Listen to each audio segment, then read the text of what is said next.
'Tis the season to be jolly and to throw Fiendsmith in every single deck. Let him cook. Welcome back to another video. Today's video, I'm bringing Fiendsmith to show and tell for the 47th straight day. Another one. Another one. And another one. Why? Because it's the greatest engine ever created in the history of Yu-Gi-Oh! And it's for Danjor, the best way to play Sky Striker, Maliss, or any single Maliss. If Fiendsmith is not in your deck in 2025 or 2024, you're doing something wrong, and I'm out of there.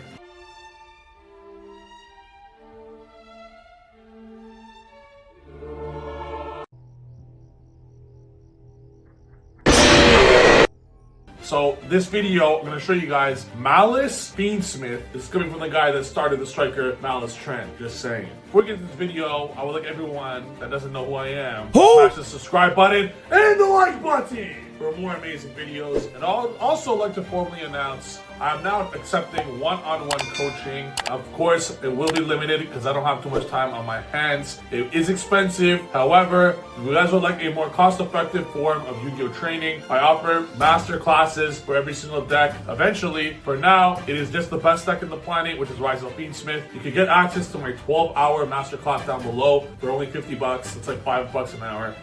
Damn, what is that, bro?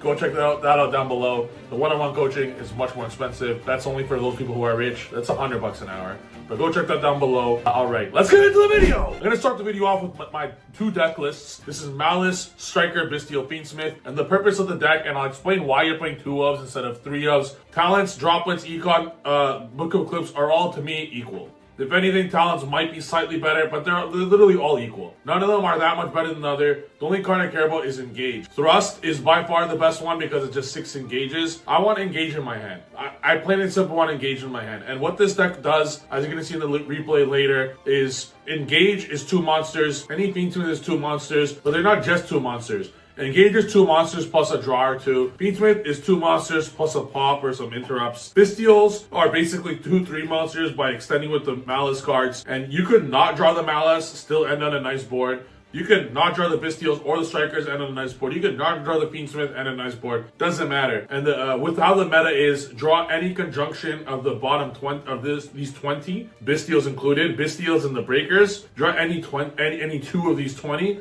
and you're breaking any board. And with Engraver, Lubellion, Druis, and Magnuma, these are 8 1-card outs to Detonator. All Striker cards are 1 card outs to Detonator. All the Breakers are 1 card outs to Detonator plus more. And Shark Cannon, I think, must be played because you're able to Shark Cannon your opponent's Lacrima when they use the effect or they don't expect it, or just summon their Engraver and go into your own Requiem. You're able to special their Detonator and attach a material from your graveyard to have your own Detonator interaction through Shark Cannon. You're able to Shark Cannon their fucking Lancia and have your own Lancia. Pretty good as far as ways to out Lancia, if you ask me. And that's this version of the deck. I have a cleaner version of the deck, which is 40 cards. This is more for my control friends out there, where it's playing the bare minimum of Maliss cards. Huge emphasis on Fiendsmith with 18 hand traps. You're going to recognize there's no Dotscaper. You're going to recognize there's no MTP. There's a reason for this. We're playing Fiendsmith control with Maliss. We're even playing 2 White Rabbit. At the end of the day, if you're not playing Allure in Darkness, this is 6 normal summons. With Lacrima and Lurie, that's 8 normal summons. Like, even not playing the Fiendsmith stuff, 6 is still a pretty high amount of normal summons for the deck. And the thought process of, oh, you just have Tressie Cat to get rid of it, is slightly flawed. If you're playing a lore that's different, because that card is extremely powerful, of course, with Cat as an option. But at the end of the day, you're still going to have Cloggy hands going second of Maliss cards or going first. It's going to feel very bad when you get hand trapped very early. You could set bluffs all you want, but most of the time, your Maliss cards will still get stopped, whether they think it's an imperm or whether they think it's TB11 or not. And my thought process of not playing MTP or not playing Dotscaper, yes, Dotscaper comes up in many scenarios, but I feel that if you're playing this with the Fiendsmith cards and you're playing a control variant of the deck with 18 hand traps, you are to be able to resolve all 3 banish. Dotscaper only comes up as a 4th pseudo Maliss, where if you already banish all 3 Malisses, you could then send the Dotscaper with Ransom for the 4th. But in this version, with how many the Fiendsmith extenders we're playing, and we're always going to Fiendsmith, and are playing a control version variant of the deck, what in the flying fuck are you gonna need 4 banished Cyberses for? You don't. At that point, you're already winning the game. You're already in such control of the game that it's just an unneeded brick. Same goes with MTP. I'm siding out Dot and MTP anyways going second. Might as well just run the whole matches with it. When you're able, instead of cards like that brick, play cards like Crossout Talents and Cold Buy to guarantee your floor is incredibly high, that you're always going to be able to pull off some form of boards. Even if your opponent hand traps you to fuck and you wish you had a Dotscaper or something like that, you're going to end with a red ransom. You're going to have follow-up because of the way you're playing, and you're going to have 3 interrupts on top of that. You're going to have a Trapping Grave. You're going to have Ash Trailer Imperm. Your opponent's going to have 3 cards to play versus your 3 hand traps. Who cares? Like, you still win those games a lot. And the way the grind works with Maliss is far better at grind. Fast forward to turn 5 or 6 or 7, the top deck war, Maliss top deck wars are next level. Because the second you're able, like, any Maliss card basically allows you to banish your links from grave. And with the Bystials as well as like pseudo Maliss cards / extenders, this deck is incredibly powerful with the way it is. So so far I'm leaning towards this version. I think it's a better Maliss control is a better way to play it. And I think if any control deck needs Fiendsmith, and it just synergizes so damn well together. The locks aren't that relevant. Play 3 tracks. I want to see Tractor Engraver all the time, because you want to start with sequence and then make your way to Desiree. And if your opponent stops you midway, you don't give a shit. You just have 3 bodies on board. When you go sequence and resolve summon Desiree, you can normal summon any Maliss or summon any Maliss, and then you just link them into, like, after you use the effect of the main deck Maliss, you have a free ransom, sequence attack Desiree for free. Like, I'm sure you guys a cool duel here.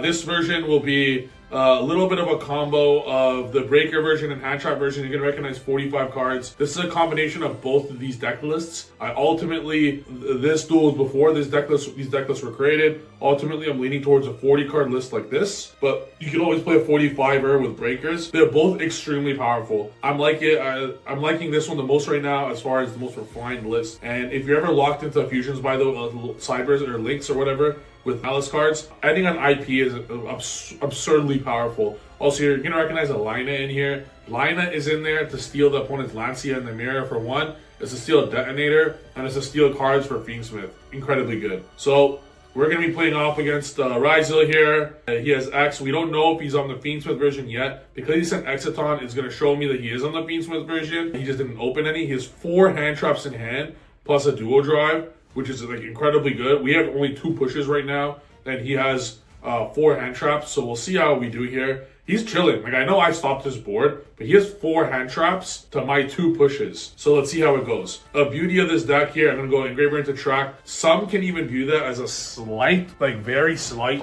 misplay, where I could have Magnum Mutt, banish one of these, trigger Magnum Mutt, go into Closed Moon, Requiem, let them Ash my Requiem, and then I go Engraver. Because if it didn't go, like, that might have been slightly better. But you have to know that you're playing, like, I'm playing Maliss. So you want to make sure to have your Bystials kind of for follow-up. He ends up ashing the tracks, so that does work out in my favor, because that allows me to Magnum Mutt now, and then Close Moon, and then do the same thing. I'm going to go Magnum Mutt here. He's going to chain the Druis Worm, which is very good for him, because it stops me from putting the Magnum Mutt on board. And I'm just going to have to chain the Druis. At that point, I'm thinking, should I chain my Druis to his Druis to keep his Druis in hand? But then that puts his Druis in his hand. I'm playing Fiendsmith. I don't want that situation to happen, obviously. So I want the Druis to hit the board, and I'll find a way to get rid of it later. I link the Nib and Druis. This is a very cool thing about Fiendsmith as well, boys. Because you're playing 3 Bystials, 3 Nibs. I just had just my hand traps alone gave me an engine. That's fucking huge. Look at his hand, Nib Baylor. I have Underground as my only play right now. So if I didn't have Fiendsmith, if I had no Fiendsmith in my deck, I lost so hard. But my pseudo hand traps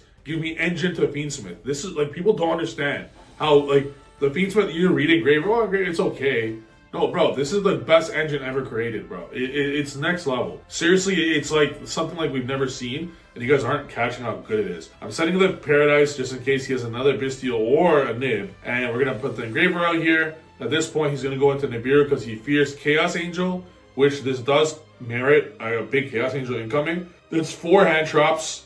We're gonna left with 1 token here, and then at this scenario, Druis is the token, which sucks because him Druising the token then means that we can't go into Splash Mage with the token. And I did have an option to Paradise his Nib, but we might as well keep the Nib on board because if he he draws X and stops X. Additionally, if you go Closed Moon, I have Paradise. So we go Malice Underground, we go Dormouse, and of course his fourth hand trap. With 4 hand traps, he stopped our 2.5 pushes, but it's still a great situation for us. Now, I could link one. There's a few lines, like my Magnuma should be banishing his Dormouse on my follow-up. Now, the way we should be playing this is Paradise to stop his play, and Magnuma banish our own mouse. Another line is Magnuma banish something he has. Like if he draws a Beansmith line, Magnuma banish something he has on his turn. Magnuma get Jewess banish Malice on our turn. He's gonna draw into Engraver, and I'm like, alright, that's good. But like we have Magnuma, right? Because we got rid of the Exciton already,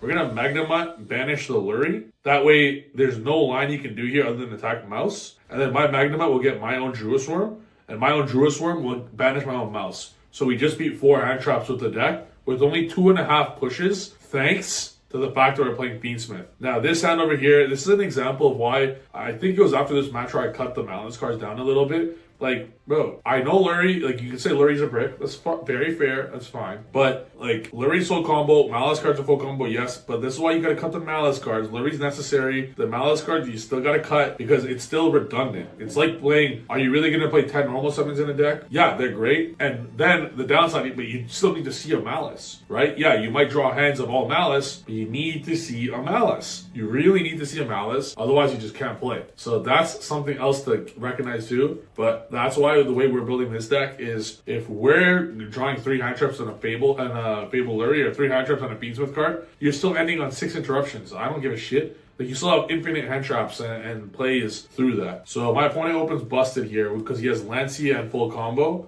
with the crossout. So let's see how he does here. I like that he sets the crossout because in case I cross out the Lancia, he's able to cross out the crossout. Pretty cool. I'm gonna go Summon Cheshire Cat effect, Chain TB11. Now the Lancia is big. If this Lurie was attract, I mean we're still cooked, but we're able to do a little slightly better. We're gonna have to change the TB11, but I'm like, that's just game. There's no coming back with the Lancia. So I would like a secondary engine to help with Lancia. We have our hand here. This is not a good hand, but we're gonna still play around it the best we can. We go Closed Moon. We're gonna get Requiem. We're gonna get Lacrima. We're gonna send Engraver. We're gonna try to keep as much as follow-up as possible. I'm gonna put back the Engraver here. Go straight into sequence. I'm gonna summon. I don't play Necroquip, otherwise it would have been amazing. If you guys recognize the play there, I sent Engraver to the graveyard. That way, like this is where Necroquip comes up big. It has a free draw, and that can come up a lot. But we're gonna try to win the grind game here, where I summon Engraver to play around a Bestial. This is not looking good right now, but you guys should watch how this duel came because it was amazing. Went Imperm. I sent Lurie. I didn't resolve Lurie yet this turn. If I was like, I understand his logic. He wants to send Imperm, but he thinks that I'm summoning a Malice. That's what he's having the nib for in one of my Malice plays. I go into SP, and because I just have no other play, and he's going to pass the turn. I'm going to get hit with that, and that's fine. I now have basically 2 interruptions, a Called By and a Druis, and things are not looking good, bro. Not looking good at all. He sided out his only other tract, which is good. Like, he only plays 1 tract. This is good for me now because I can play around this accordingly, knowing he has 1 deck card in his hand. You're going to summon the Lurie, and I gets hit with Druis right away. He summons Sword. I'm like, bro, I lose this game for sure. Or do I? I want you to pay close attention to how this turns out. He's going to Closed Moon. Keep in mind I have Called By here. Gonna go Requiem. I have Lacrima as well. So how can I do this? On the Moon, I go Lacrima, send Trap. So now I gotta do Called By Trap. Is that enough to stop full Rise of combo though? So he's gonna summon Requiem. I knew I was gonna Call By the Requiem. And now we have the Trap versus the Rise of combo. So we'll like this was the most worst hand ever, right? We got Imperm nibbed. There was no Malice cards. This should be deemed as the worst card ever. MTP will get me the follow-up, which is good. Our hand should be deemed the worst hand ever. And if we win with this hand, we win. What do? Look at this crazy Judgment Call. Look at this crazy Judgment Call. He normal summoned Sword. Because he normal summoned Sword, that tells me no ice in hand, no bonfire in hand. He searched X. That tells me the same. No X in hand either. So him special summoning Sword here, I'm like, hell no.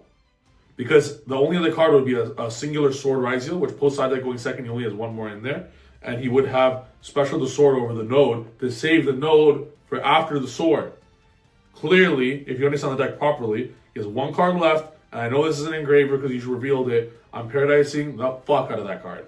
Desiree, send the node, and just like that, end phase. I get Dormouse, and this is full combo through Nib, and we played through everything incredibly. I'm going to put the engraver back, I'm going to put the Requiem to pop, and just like that, I'm going to go sequence, I'm going to go effect, and that was my enter battle with Desiree. That's game through 4 summons, and then if he had something else, I summon Dormouse. And just like that, I was game through the worst hand ever, bro. Worst hand ever, showing that you don't. I wanted to show this match specifically because you showcase the power of Maliss, showcase the power of the Fiendsmith cards, and it showcased that you don't need either to win games. You can have one to win the game, you can have both to win the game, you're gonna win anyways, where you're not set on one Maliss strategy or a Fiendsmith strategy. Exact same setup when I won this trophy. It was whether you draw Rizos or Fiendsmith, it doesn't matter if you just draw one of them, doesn't matter if you draw both of them. I won my top 4 match and my finals, I won without drawing any Rizo cards.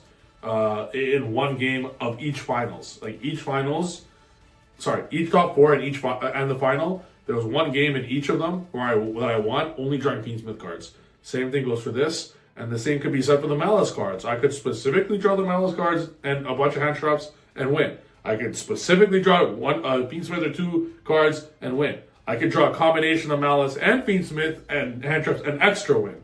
So it's all good. And this version just cuts the bricks because I don't necessarily want to see Thoughtscaper or MTP. And MTP does make the ceiling of the deck way higher, of course, but you just don't need it with the amount of interrupts the deck's putting up anyways, especially with ending on IP every game. That's the video. Hope you guys like it, and I'll see you guys next video. Make sure you guys want to get coached by the Pen God. There's now one-on-one coaching available down below. It is pricey. It's $100 an hour, but I think that's worth for the best player on the planet, in my opinion. And if you guys want way better pricing, I recommend the Master Class, where I'll be teaching Rizzo. I already taught Rizzo Fiendsmith for a 12-hour class. You can check that out to get 12 hours of information for only $50, which is like $5 an hour. So you can check that out over there. And if you guys want to see a Maliss Masterclass, which I'm planning to do soon, let me know. Thank you guys for watching. See you guys next video. Also, every single Trif Gaming playmat is back in stock. Check it out. Later. Peace.